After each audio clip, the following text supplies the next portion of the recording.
Welcome to Mount Shasta in California. This beautiful mountain range is the fifth highest mountain in California and the second highest peak in the Cascades mountain range. I'm here to break it all down for you. The mountain, the valley, and the soda? Nah, that ain't it. Northern California's Shasta Valley is home to, well, obviously, Mount Shasta, but also all of these rolling geological formation known as hummocks, which have been thought to be formed when the Mount Shasta actually collapsed thousands of years ago. And it's quite amazing because some of these hummocks are seen from over 30 miles away from the base of Mount Shasta. This area is also home to cities such as Weed, Eureka, and Granada. Now this is why I love Weed. Weed, California.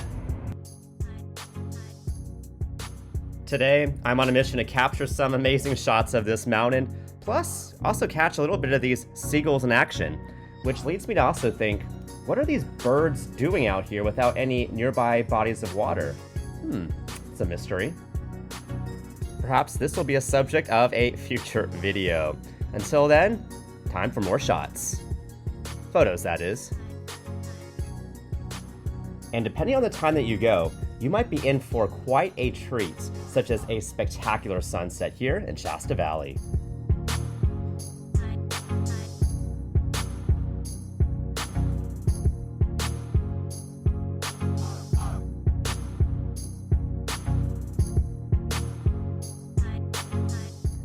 And depending which season you travel, you might be in for a little bit of snow or a lot of heat. So be prepared for some of the extremes out here in California. Go figure, it's 2025, so it's either going to be freezing, cold, or really, really hot. Take your pick.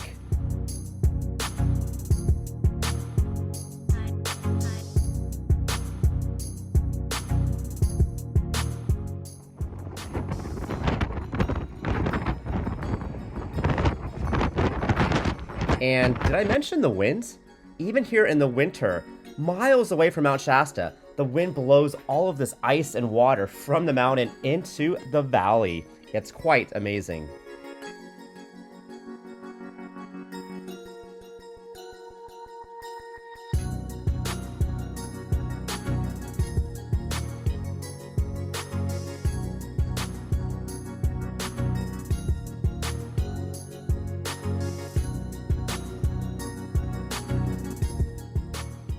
Mount Shasta is an elevation of 14,179 feet, because every foot counts, or 4,322 meters. Yes, again, it is the second highest peak in the Cascades and the fifth highest in California. The importance of this mountain cannot be understated, especially with all the volume of water that this mountain stores. Have you ever heard of crystal geyser water? Yes, this is the mountain where it is sourced from. And fun fact, did you know that this is in fact an airport here in Weed, California? So if you are up for flying, well, hopefully you'll be down to touchdown here in Weed, California. Although, maybe wait for them to finish paving the runway.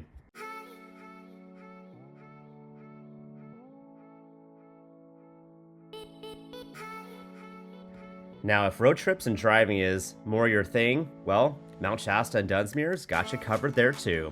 You can take I-5 between California and Oregon. But be sure to check out the road conditions on I-5 before heading out, especially in the winter in case you need snow chains or tires. But one thing's for sure, that's I'll never get tired of McDonald's.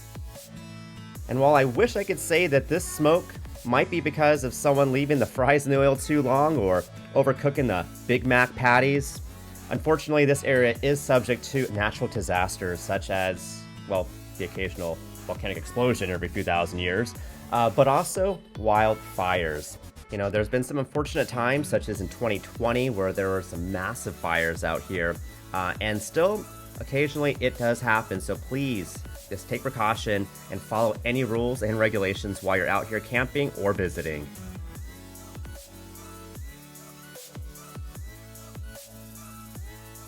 It is thought that the oldest human settlement in this region was about 7,000 years ago.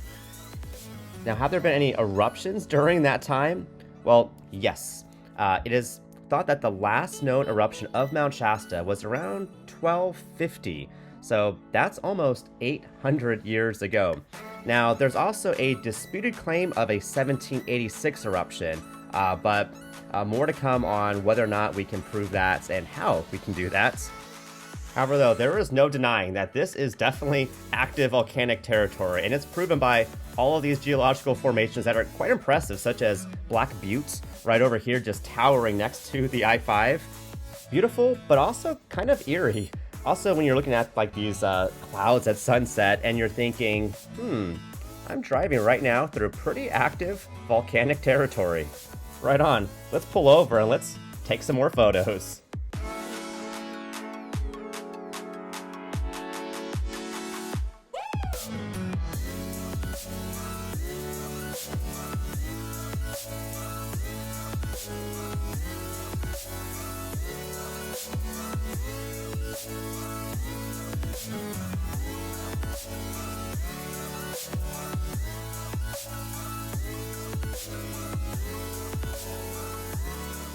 I-5 is usually very well maintained year-round, and I found that even in the wintertime with the snow, I haven't had to really use snow chains yet.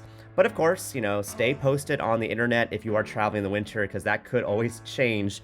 All it takes is one big snowstorm, or if it's a heat wave, make sure you bring something nice and cold to drink and enjoy the views. Yeah, Mount Shasta is so impressive. It is in fact viewable up to 140 miles to the south. It is that big.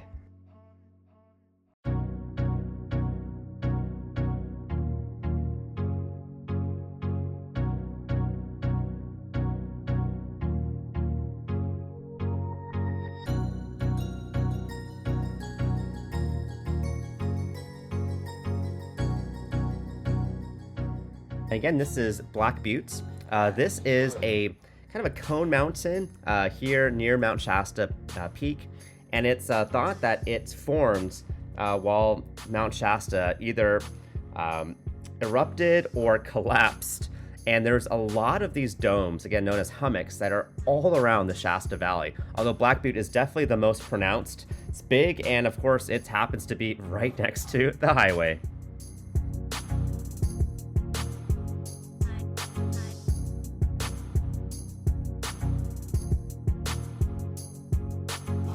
Mount Shasta was officially declared a National Natural Landmark in December of 1976. Hopefully this video on Mount Shasta has reached up to your expectations, so please like and subscribe to the channel. As always, I appreciate the support, and I do hope that you learned a few interesting facts along the ride.